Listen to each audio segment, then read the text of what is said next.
Welcome to the Heidi Thorne Show. I'm your host, Heidi Thorne. And in this podcast, I share my real world self-publishing and small business experience with you. So let's get started with today's show. Now, today I'm going to go on a bit of a rant because I've been hearing on podcasts and whatnot about what you should do if nobody, quote unquote, likes your content. And first of all, let's define what we mean by nobody. So if you get 25 people looking at your video or reading your blog post or listening to your podcast, is that nobody? Now, for some people, that's nobody. And then for others, if they don't get 1,000 people listening to their podcast or viewing their video or liking or sharing or whatever, they think that's nobody. So it's really a question of expectation. And then some of the other things I've been hearing is that, well, if nobody, again, what do we define as nobody, likes your content, you better step up your game because your stuff is horrible. Well, let's just take a step back and let's put this situation into perspective. First of all, I think we have to look at the content itself and some of the landscape in which you are creating content. Now, what I mean by content is your blog, your podcast, your videos, your books, anything that you create that is content. And in terms of the content of your content, you may be on the early cutting edge of the topic. It's a real early adoption phase for what you talk about, simply because it just hasn't gotten that critical mass yet. People don't understand it. So it's not at a point where there's enough market adoption to get any traction for your content.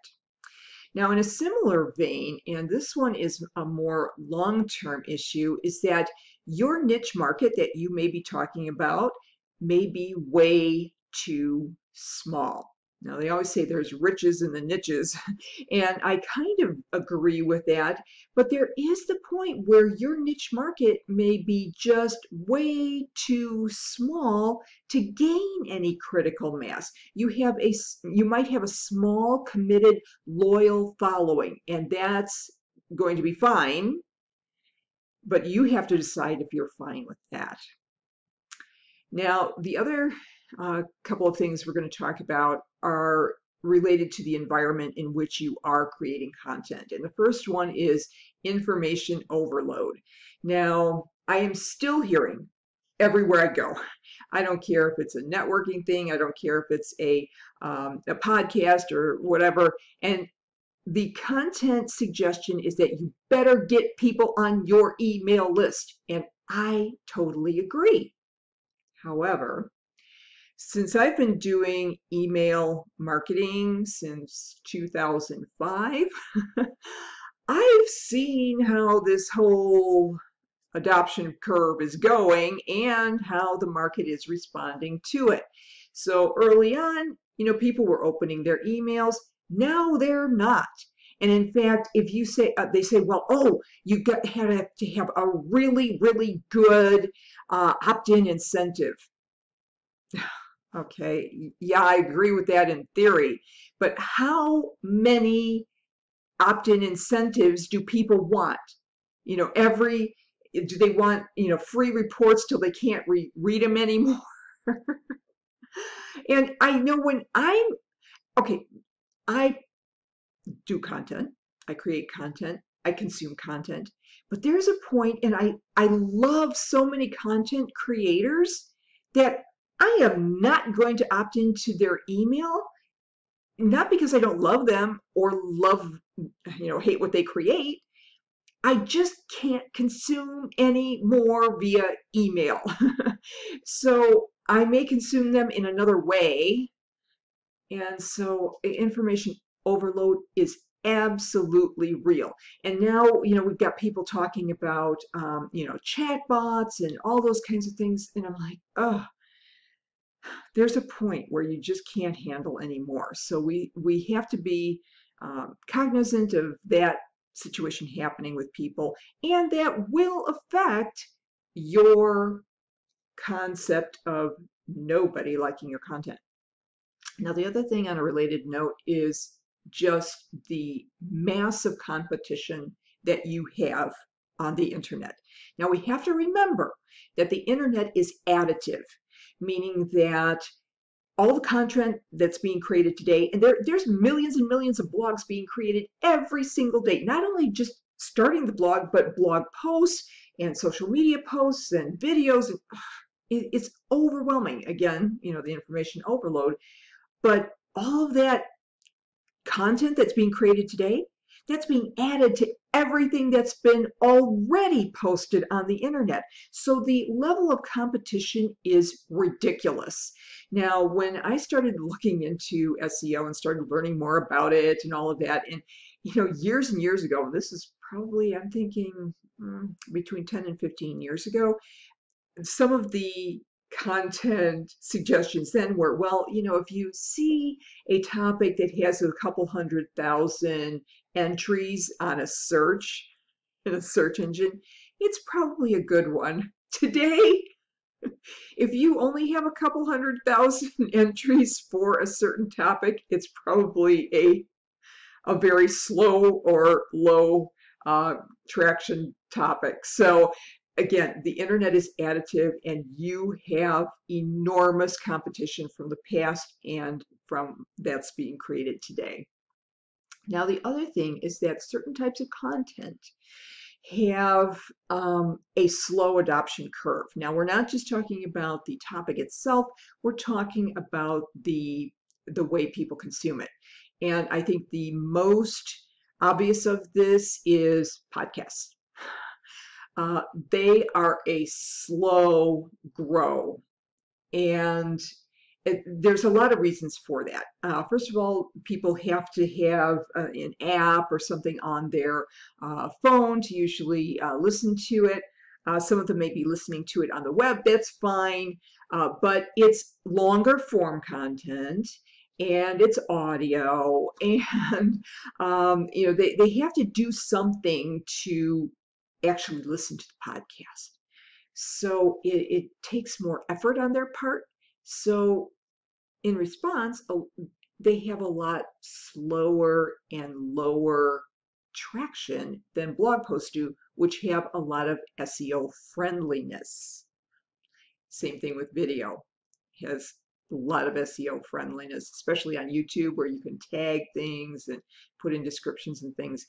Now, I think at some point there is going to be a tipping point where Google will be able to understand what's going on in audio, because already, and I think I've mentioned this before, the Google search engine results pages, or SERPs, are showing podcasts. So if you type in a podcast name, it will show up on the search engine results page, and you can play it right on the results page. So I think as time goes on, a lot of this is going to go down for podcasts. It's not going to be as much of a problem, but you have to understand that there are nuances for each type of content, and that will depend on how many likes and shares and views you get. Long form content is going to be a little bit lower than something that can be quickly scanned visually. So again, don't think nobody likes your stuff just because it may not have the same type of traction as another type of content. So how do you know if you're fooling yourself? Does your content really, is it really bad? Well, first of all, I think you have to look at internet search traffic to see, how your topic is doing. Now, this is where we talked about that you might be on the early adoption, or there might be almost too small of a niche. Do some searching on Google, and let's say your topic is nutrition. If you type in nutrition, you are going to get mega millions, probably billions of results. But if you go drilling down a little bit to talk about a specific type of nutrition, maybe vegan nutrition or childhood nutrition or something narrower, you'll probably get a better idea of if there is some traction for that topic. And so you want to keep refining that and refining that and searching for the most narrow bit of it that you can, and then the big, the big overall topic. And you want to kind of look for something somewhere in between those two extremes. Now, you want to watch your numbers as well. And I think you want to watch the numbers, but you want to watch what you watch. So here's what I mean by that. So I use the same account on Instagram and Twitter for both my personal and professional use. So I post some personal things that are fun, and like dog pictures or garden pictures or things like that. And some of those get a lot of likes, or they get a lot of shares or comments. And so should I say, well, because those are getting all kinds of traction, that's what I should be doing in terms of content? No, that's not what I'm all about. That's not what I'm all about professionally. That's not the work I do. That's not who I am. I'm just throwing that out there to appear human. So what you want to look for are the trends that you see for your key content, the content that's about the topic you talk about or the type of genre you talk about. You want to be looking at those numbers, not for those one-off posts that might get a lot of traction. I know I've had some one-off blog posts, maybe just on a topic that I thought was interesting, and it gets a lot of views and whatnot, but it's just not what I'm all about all the time. So I'm not going to go off of that. And you have to understand that your numbers, you have to watch how you watch them.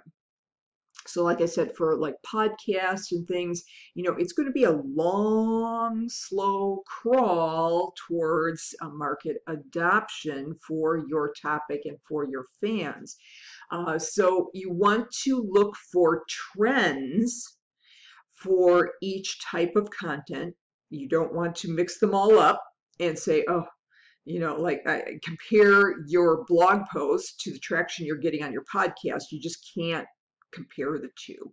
So you want to put those all in buckets and look at those separately. So I hope I've given you some encouragement before you think your content is horrible and that nobody likes it. Chances are somebody does. And so you have to decide what is best for you and for your fans. So if you have found this helpful, and I hope you have, I would ask that you wander over to the Apple Podcast app and give the Heidi Thorne Show a nice rating and review. And of course, while you're on the Apple Podcast app, please subscribe so that you don't miss an episode. If you're not on Apple Podcast, you're on some other platform. I'm also on Stitcher and Podbean.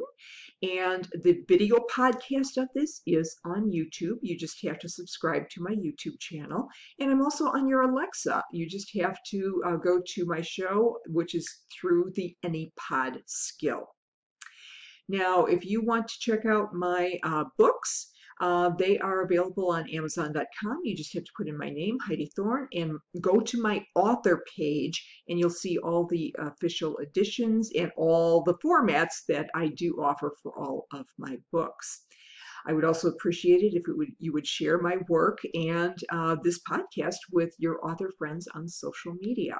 If you want to connect with me, my website is simply HeidiThorne.com. Thank you so much for listening and for your support. I'll look forward to talking with you again in the next episode. And in the meantime, have a great day.